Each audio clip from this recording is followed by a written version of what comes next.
यानंतरची बातमी भिवंडीमधली आहे। भिवंडीमध्ये आग लागण्याचं सत्र सुरूच आहे। भिवंडी तालुक्यातल्या गुंदवली इथं भंगाराच्या एका गोदामाला भीषण आग लागलेली आहे। या गोदामात प्लास्टिकच्या चिंध्या, पुठ्ठा आणि रॉ प्लास्टिक सुद्धा मोठ्या प्रमाणावर असल्यानं ही आग मोठ्या प्रमाणावर भडकल्याचं दिसतंय।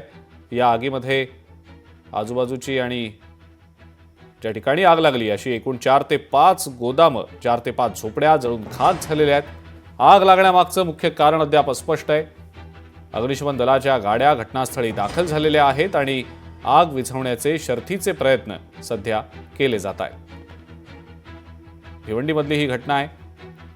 भिवंडीमध्ये गोदामांना आग लागण्याचं सत्र सुरूच असल्याचं दिसतंय।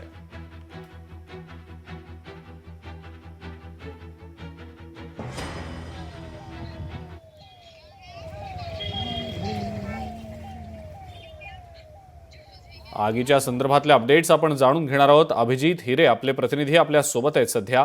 अभिजित, ही आग विझवण्यामध्ये यश आलेलं आहे का? सध्याची काय नेमकी अपडेट आहे?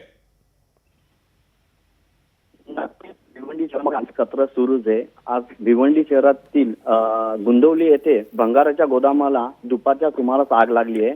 या गोदामामध्ये प्लास्टिक चिंध्या, असतील आणि पुष्टे असल्या आणि मटेरियलचं सामान होता, त्यांना आग लागल्याची जी घटना आहे ती घडली आहे। आणि या संदर्भात भिवंडी महानगरपालिकेची अग्निशामक दलाच्या 2 गाड्या घटनास्थळी दाखल झालेल्या आणि एक टँकर दाखल झालेली आणि आग विझवण्याचे काम हे सुरू आहे। पण आग कशाने लागली आहे याचे कारण अस्पष्ट आहे। तर ही आग आटोक्यात येण्यासाठी साधारण 7 ते 8 तास लागतील अशी शक्यता वर्तवण्यात येत आहे। ठीक आहे अभिजित, धन्यवाद सविस्तर माहिती दिली त्याबद्दल।